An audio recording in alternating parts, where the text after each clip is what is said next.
پھر اللہ تبارک و تعالیٰ نے آگے ارشاد فرمایا حضرت آدم کی پیدائش کا واقعہ. کچھ مفسرین نے لکھا ہے اللہ نے مشورہ کیا تھا فرشتوں سے، وَإِذْ قَالَ رَبُّكَ لِلْمَلَائِكَةِ إِنِّي جَاعِلٌ فِي الْأَرْضِ خَلِيفَةً. لیکن کچھ مفسرین کہتے ہیں کہ اللہ کو ضرورت نہیں فرشتوں سے مشورہ کرنے کی.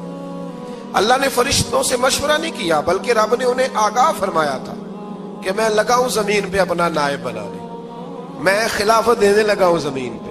اب یہ تو دینے والی کی مرضی ہے نا اس نے کس کو دینی ہے، یہ تو دینے والے کی مرضی ہے نا اس نے. تو کچھ لوگ کہتے ہیں کہ دینے والے سے زیادہ ہمیں پتہ ہے. تو فرشتوں کو بھی یہ اجتہادی خطا ہو گئی، کہنے لگے یا اللہ اسے نہ بنانا، یہ فساد کرے گا، یہ خون ریزیاں کرے گا. تو اللہ نے فرمایا جو میں جانتا ہوں وہ تم. اللہ اکبر. امام راضی فرماتے ہیں جب رمضان آتا ہے تو اللہ فرشتوں سے کہتا ہے ذرا یہ کھول کے دروازے دیکھو نا یہ زمین پہ کیا کر رہے ہیں. تم تو کہتے تھے فساد کریں گے اور یہ سارے تراویحاں پڑھ رہے ہیں. تم تو گویا کہتے تھے فساد کریں گے اور یہ تو دیکھو گویا رمضان کے روزے رکھ رہے ہیں، یہ تو میری یاد میں نکلے ہوئے. تم کچھ کہتے تھے اور دیکھو میں نے تمہیں کہا تھا نا جو میں جانتا ہوں وہ تم. اللہ نے پھر حضرت آدم علیہ السلام کو تمام زمانے کے علوم عطا کیے، علم سکھا لیا. تو فرشتوں سے کہا تم بھی ان چیزوں کے نام بتاؤ، تو وہ بتا سکے نہیں. اللہ نے فرمایا اب اس طرح کرو آدم کو سجدہ کرو. سب نے سجدہ کیا سوائے وہ. کہنے لگا یا اللہ صرف تجھے ہی کرنا ہے. کرنا بھی صرف اللہ کو چاہیے، پر رب کے آگے بھی جھکنا چاہیے، اور جس کے سامنے رب جھکائے نا وہاں بھی. اور یہ جو عاجزی ہے نا، یہ جو جھکنا ہے، یہ علم کے آگے ہے. ہماری مصیبت یہ ہے کہ ہم علم کے آگے بھی گردن جھکانے کو تیار نہیں ہوتے، وہاں بھی ہم خود عالم فاضل بن جاتے ہیں. تو فرمایا کہ سب سے کہا سجدہ کرو. سب نے سجدہ کیا سوائے ابلیس کے. تو پھر ہوا کیا وَكَانَ مِنَ الْكَافِرِينَ، وہ کافروں میں سے ہو گیا. پھر اللہ نے حضرت آدم کو اور جناب حوا کو نا مقام دے دیا جنت میں رہنے کے لیے، اور کہا سارا کچھ کھانا، درخت کے قریب نہ جانا. ابھی آپ کسی سے کہہ دیں تھوڑا سا کہ پیچھے نہ دیکھنا، یعنی اگر میری سمجھ لیں ادب کی وجہ سے کوئی 1.5-2 منٹ یا 6 منٹ نہیں بھی نہ دیکھے گا تو سوچے گا ضرور کہ پتہ نہیں اب پیچھے کیا ہے، مصیبت کیا ہے. یعنی آپ کہہ کے دیکھ لیں کسی کو پیچھے نہ دیکھنا. فطرت ہے نا انسان کی، وہ جستجو کرتا ہے. کہا اس درخت کے پاس نہ جانا. تو حضرت حوا سلام اللہ علیہ کہتے ہیں دل میں خیال رہتا تھا کہ آخر ہے کیا درخت کے پاس. یہی انسان کا عقیدہ توحید ہے کہ جہاں سے رب منع کر دے وہاں وہ منع ہو جائے. اور یہ ان کی خطا نہیں تھی، یہ اللہ کی حکمت تھی، چونکہ رب نے تو پہلے کہہ دیا تھا بنایا ہی زمین کے لیے، تو یہ تو سارا کچھ ہونا تھا تو زمین پہ آنا تھا نا. تو حضرت حوا اور جناب آدم کے پاس شیطان آیا. اب اس کو نکال تو دیا تھا پر ابھی اس کا جنت میں آنا جانا بند نہیں ہوا تھا، یہ بھی اللہ کی حکمت تھی. تو وہ کہنے لگا تمہیں پتہ ہے بعد میں مر جاؤ گے. تو حضرت حوا کہنے لگی کیا موت بھی آئے گی؟ کہاں، اس کی تکلیف بھی بڑی ہوگی، تو پھر بچیں گے کیسے؟ تو کہنے لگے پھل کھا لو اس درخت کا. تو بچنے کے لیے پھل کھایا تھا. جس طرح لوگ آج بہت سارے کام بچنے کے لیے کرتے ہیں پر بچ سکتے، بچنے کے لیے پھل کھایا. تو اللہ نے فرمایا زمین پہ چلے جاؤ. تو حضرت آدم زمین پہ آئے. پھر کئی 100 سال روتے رہے. فَتَلَقَّى آدَمُ مِن رَبِّهِ کَلِمَاتٍ. تو پھر اللہ نے خود ہی جناب آدم کو کچھ کلمے سکھائے.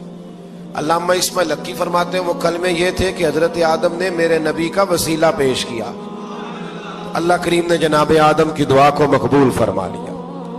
پھر آگے بنی اسرائیل کا ذکر آ جاتا ہے. اللہ تعالیٰ نے بنی اسرائیل، آج آپ اسی قوم کو یہودی کہتے ہیں، ان کو اللہ نے اس زمانے میں فضیلت عطا کی تھی بہت زیادہ. تو عرب کے اندر جب نبی پاک علیہ السلام نے اعلان نبوت کیا تو کچھ لوگوں نے یہ کہہ دیا کہ اگر یہ یہودی کلمہ پڑھ لیں گے تو ہم بھی پڑھ لیں گے. تو پھر اللہ نے انہیں یاد کرایا کہ تم اصل میں کیا ہو، تمہیں کلمہ پڑھنا چاہیے. تو اہل یہود کا تذکرہ کرتے کرتے رب کریم نے ایک بات یہ بھی ارشاد فرمائی کہ تم لوگوں کو تو کہتے رہے ہو کہ وہ نبی آنے والے ہیں، وہ نبی آنے والے ہیں، اور جب آ گئے ہیں تو ماننے کو تیار نہیں ہو. تو فرمایا تأمرون الناس بالبر وتنسون انفسکم وانتم تتلون الکتاب. لوگوں کو بھلائی کا حکم دیتے ہو اور اپنے آپ کو بھول جاتے ہو. افلا تعقلون، تمہیں عقل نہیں؟ پھر اللہ نے انہیں یہ بھی یاد کرایا کہ یاد کرو وہ زمانہ کہ جب فرعون نے خواب دیکھ لیا تھا کہ کوئی بچہ اس کی سلطنت کو تباہ کرے گا تو پھر اس نے تمہارے بچوں کو ذبح کرانا شروع کیا اور تمہاری بیٹیوں کو چھوڑتا تھا. فرمایا یہ بھی تو تم نے دیکھا. میں نے تمہیں پھر تم سے کہا جہاد کرو قوم عمالقہ کے خلاف, تو مقام طیہ میں جا کے یہ لوگ کہنے لگے ہم سے جہاد نہیں ہوتا. اللہ نے انہیں ایک میدان میں قید کر دیا. بڑی دلچسپ بات. قید تو لوگ ہوتے ہیں نا چار دیواری میں, تو اللہ نے بنی اسرائیل والوں کو جب انہوں نے کہا ہم جہاد نہیں کریں گے تو اللہ نے میدان میں قید کر دیا. میدان میں. یہ یاد رکھیں, جب انسان اللہ کی نافرمانی کرتا ہے تو اسے ایسی قید ملتی ہے جس کا اس نے تصور بھی نہیں کیا ہوتا. ایک میدان ہے مقام طیہ, قید ہو گئے. سارا دن سفر کرتے تھے, سارا دن. تو رات کو تھک کے سوتے تھے, صبح اٹھتے تھے نا جب, تو وہیں ہوتے تھے جہاں کل صبح چلے تھے.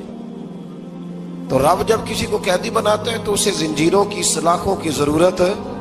دعا فرمائے اللہ تبارک و تعالی غموں سے نجات عطا فرمائے. یہ دعا فرمائے. ایسی قید دیتا ہے کہ جس سے پھر چھٹکارا ہو سکتا.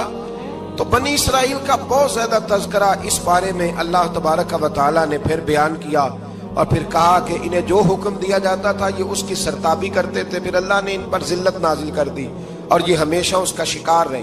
قوم سبت کا ذکر فرمایا اللہ نے. ہفتے والے دن کچھ لوگ نافرمانی کرتے تھے. ہمارے بھی ہیلے بہانے ہیں نا آج کل کاروبار میں. تو اسی سپارے کی آیت نمبر 65 کے اندر اللہ تعالیٰ نے حضرت داؤد کی قوم کا ذکر کیا کہ اللہ نے انہیں حکم دیا تھا کہ ہفتے والے دن مچھلیاں نہیں پکڑنی.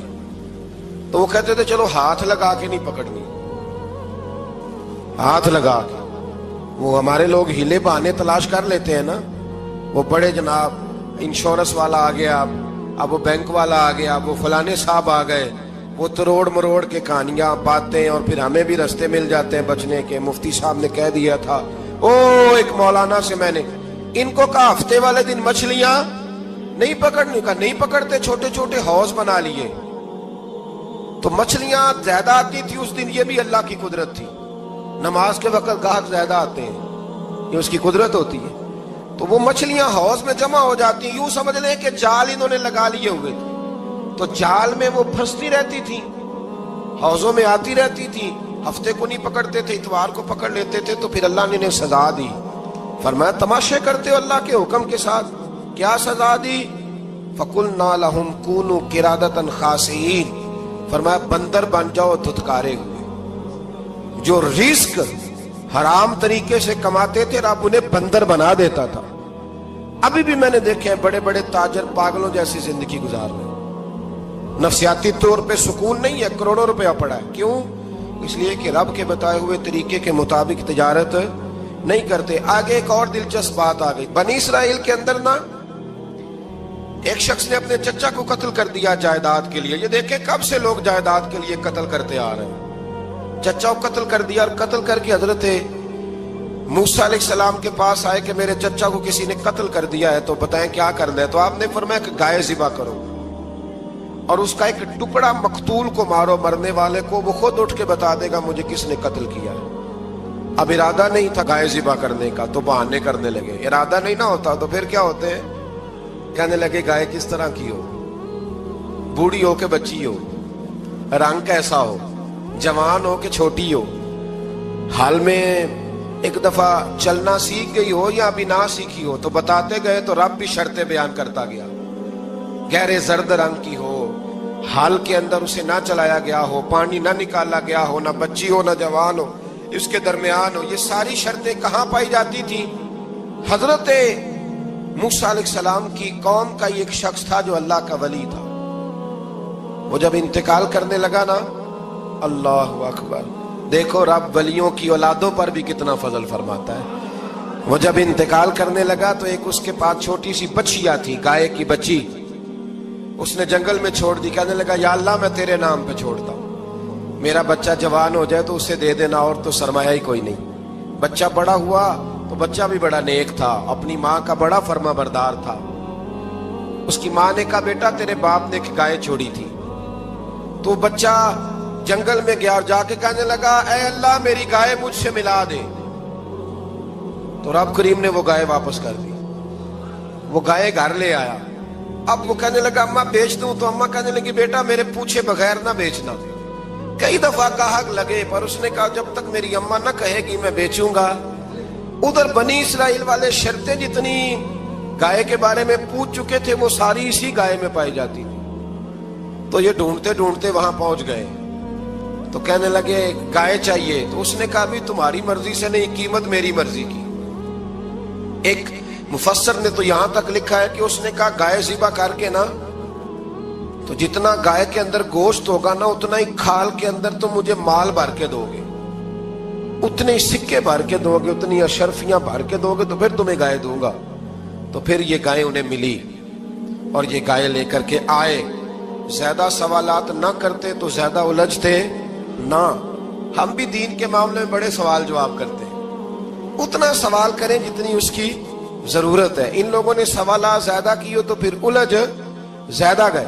تو میرے بھائی اس کا ذکر بھی اللہ تبارک و تعالیٰ نے پہلے پارے کے اندر بیان فرمایا. پھر اللہ کریم نے فرمایا کہ کچھ ایسے لوگ بھی ہیں یہودیوں میں سے جن کا دعویٰ ہو گیا ہے کہ ہم اللہ کے بڑے پیارے ہیں. فرمایا یہ صرف ان کے منہ کی باتیں ہیں, یہ تو قیامت میں پتہ چلے گا نا کہ اللہ کا پیار کس کے ساتھ زیادہ ہے.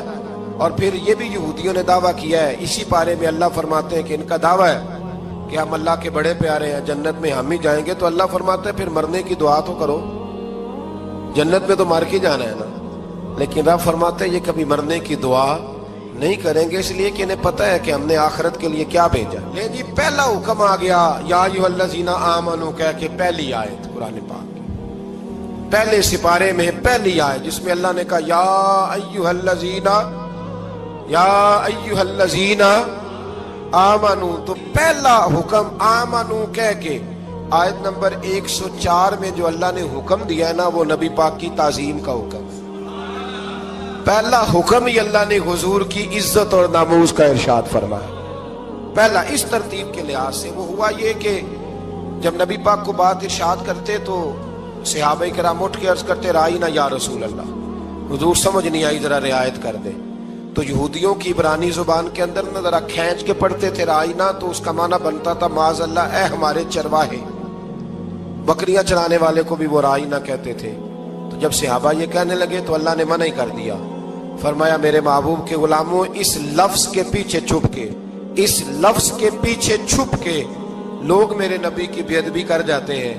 تو جس لفظ کا کوئی ایک معنی بے ادبی والا بنتا ہو وہ لفظ بھی میرے نبی کے لیے نہ کہو. لفظ وہ والے کہو جس میں کوئی بے ادبی کا معنی نکلے نہ. یہاں لوگوں نے بڑے بڑے لفظ نہیں بول دیے پھر کہتے میرا مطلب یہ تھا, میرا مطلب وہ تھا. تو تو نے وہ لفظ بولا کیوں جس کا کوئی غلط مطلب بھی نکل سکتا تھا. اللہ نے فرمایا یا ایھا الذین آمنوا لا تقولوا رائینا, اے ایمان والو رائینا کہو ہی نہ. تو یا اللہ کیا کہیں؟ فرمایا وقولوا انظرنا, تم کہو یا رسول اللہ ایک نظر فرمائیے. انداز دیکھیے انظرنا ایک نظر.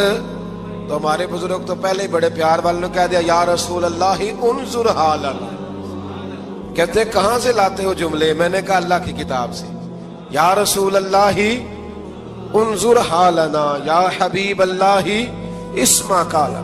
تو تم کہو انظرنا محبوب نظر کرم کرے, واسمعوا, اور کیا ضرورت ہے دوبارہ پوچھنے کی؟ اللہ کہتا ہے پہلے ہی دھیان سے سنا کرو, پہلے ہی واسمعوا پہلے ہی احتیاط سے سنو. وللکافرین عذاب علیم, اور کافروں کے لیے دردناک عذاب ہے.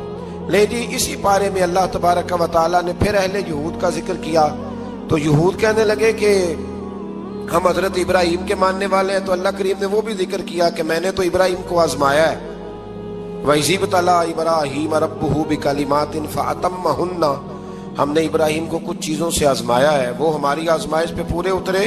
قَالَ إِنِّي جَاعِلُكَ لِلنَّاسِ إِمَامًا, تو پھر ہم نے انہیں کہا کہ ہم آپ کو پوری دنیا کا امام بنائیں گے. وہ آزمائش کیا تھی؟ آگ میں جانا بھی آزمائش, بیٹے کا نہ ہونا بھی آزمائش, بیٹا ہوا تو پھر اسے وادی غیر ذی زرع میں چھوڑ کے آنا بھی آزمائش, بڑا ہوا تو پھر ذبح کرنا بھی آزمائش. فرمایا جہاں جہاں آزمایا ہے نا ابراہیم ہماری آزمائش میں پورے اترے. فرمایا تو مفت میں حضرت ابراہیم کی اولاد بنتے ہو اور ان کا نام لیتے اور ان کے ساتھ اپنا تعلق بناتے ہو, دیکھو تو صحیح وہ کتنی آزمائشوں سے گزرے. تو اس کا بھی اللہ نے اسی میں ذکر فرمایا. اور پھر وہ بات کرتے تھے حضرت